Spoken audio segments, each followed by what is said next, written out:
Bonjour, mesdames et messieurs et mesdemoiselles. Ce 7 mars 2025, la nuit du 6 au 7 mars 2025, chères dames, chers messieurs, chères demoiselles, la Russie a procédé à des opérations aériennes qu'on n'avait pas connues depuis maintenant quelques semaines sur des infrastructures énergétiques gazières, militaires, des installations du complexe militaro-industriel ukrainien, des bases militaires, des centres d'entraînement de Merceau. Et c'est le ministre de l'énergie ukrainienne qui nous passe d'abord l'information. C'est au niveau de toutes les régions qui ne sont pas encore sous domination, sous occupation russe, ces régions qui ne sont pas encore conquises par la Russie, donc la région même de Kiev. Et cette énième action aérienne russe vient répondre aux actions aériennes de l'Ukraine. Parce que, c'est vrai, les Européens et les Américains aiment souvent avancer ce terme-ci. La Russie en fait encore preuve d'inhumanité, a fait encore preuve de barbarie, mais ils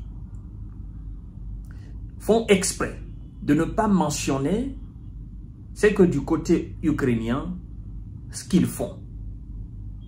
Parce que lorsque les hommes de M. Zelensky, avec des instructeurs, comme ils le disent, européens, envoient des drones et des missiles dans les différentes régions frontalières, n'est-ce pas, de la Russie, c'est-à-dire ces régions qui font frontière à l'Ukraine, à savoir la région de Kursk, la région de Belgorod, voire même la région de Krasnodar, quand ils envoient des projectiles et des drones dans ces régions, c'est pour un but.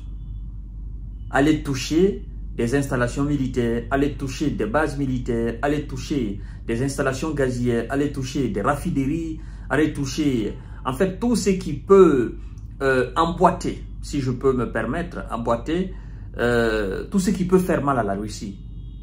C'est l'objectif. Et quand la Russie procède à des représailles, moi je ne voudrais pas qu'on fasse des condamnations. Je voudrais qu'on accepte et qu'on assume. Parce que, comme je n'ai cessé de vous le dire depuis un certain temps, la Russie est dans une logique de œil pour œil, dent pour dent. C'est dans une logique, c'est dans une série. Et cette série a commencé il y a maintenant quelques beaux mois. Alors, le ministre de l'énergie nous dit ceci. Des bombardements russes contre les infrastructures énergétiques d'Ukraine, rapporte Kiev.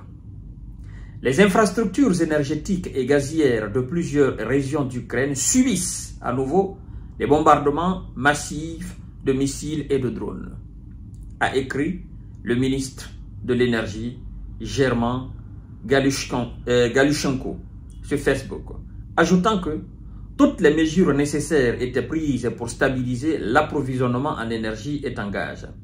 La Russie tente de nuire aux Ukrainiens ordinaires, n'est-ce pas, en bombardant les installations de production d'énergie et de gaz, sans abandonner son objectif de nous priver d'électricité et de chauffage, et en causant le plus grand préjudice aux citoyens ordinaires, a déploré le ministre. Alors, lorsque vous dites que la Russie est dans une logique de nuire à la population ukrainienne, vous n'êtes pas sans savoir que quand vous-même vous envoyez des drones dans l'espace aérien russe, vous vous vantez très souvent d'avoir touché des raffineries. Vous vous vantez souvent d'avoir touché des installations pétrolières, des installations gazières. Vous vous vantez souvent d'avoir touché des immeubles résidentiels, des quartiers résidentiels. Alors, dans ce cas de figure, êtes-vous dans la même logique que la Russie ou pas? Est-ce que vos actions, toutes vos actions visent des installations militaires? Je dirais non. Parce que nous avons eu plusieurs preuves où des drones ont touché des immeubles dans les quartiers résidentiels. Nous avons eu plusieurs preuves où des drones détruits, où les débris de ces drones ont touché des simples citoyens. Ils ont touché des véhicules des simples citoyens dans les simples quartiers. Alors, dans ce sens-là, est-ce que vous pouvez être différent de la Russie? Mais non. Mais non. Parce que vous oubliez que quand vous tirez sur la Russie, en fait, la Russie détecte que vous avez tiré. Et elle se dit, ben, écoutez, les gens qui veulent la paix, les gens qui veulent le cessez-le-feu, eux, ils ne tirent pas sur nous. Ils sont censés certainement se contenter tout simplement de ce qui se passe dans la gueule de l'opération spéciale militaire à l'est du pays. Mais pas des opérations aériennes. Des opérations aériennes, c'est une nouvelle, ou c'est de nouvelles provocations. Et donc, nous allons procéder à des représailles. Donc, œil pour œil, dent pour dent. Nous n'allons pas nous asseoir, qu'on nous attaque. N'est-ce pas? Qu'on viole notre espace aérien et qu'on se dise, bon non, ils veulent la paix, ils veulent le cessez-le-feu, il faut les tolérer. Non, il n'y a pas encore d'accord signé entre les partis, entre les belligérants. Parce que moi, je n'emploie même plus le terme co-belligérant. Dans ce dossier, il n'y a pas de co-belligérants. Ils sont tous des belligérants. La Russie, l'Ukraine, l'Europe, l'Amérique, ils sont tous belligérants. Il n'y a pas de co-belligérants là. Et donc, aujourd'hui, des gens sont touchés. Hein? Des gens sont privés de gaz, sont privés d'électricité. Et là, il y a 4 personnes qui ont été touchées, n'est-ce pas, dans la région de Kharkiv, hein, selon le maire. 4 personnes ont été envoyées à l'infirmerie, je veux dire blessées, dans la nuit de jeudi à vendredi à Kharkiv, dans l'est de l'Ukraine, par une opération, une frappe alors, sur une infrastructure civile, a écrit sur Telegram le maire de la ville, Lor Terekov. Vous voyez? Donc ça, c'est dans toutes les régions d'ailleurs. Toutes les régions ont subi, y compris la région de Kiev. C'est pourquoi nous vous disons, arrêtez. Vous n'avez aucune chance de vous en sortir. Et le nombre de missiles et drones, n'est-ce pas, qui ont été utilisés, mais ça donne du vertige, mesdames et messieurs. C'est ça la réalité. Mais puisque Zelensky ne comprend pas, ben, qu'il continue jusqu'à ce que Donald Trump obtienne la paix et le cessez-le-feu.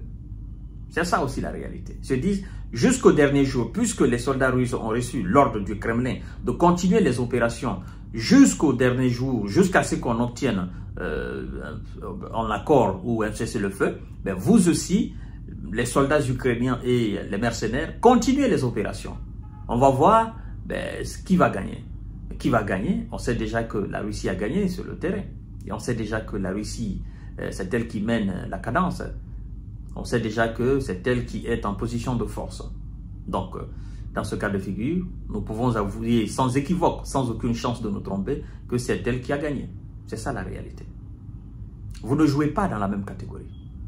Mesdames et messieurs, la nuit a été très longue. Je vous reviens tout à l'heure pour notre série d'informations. Merci beaucoup.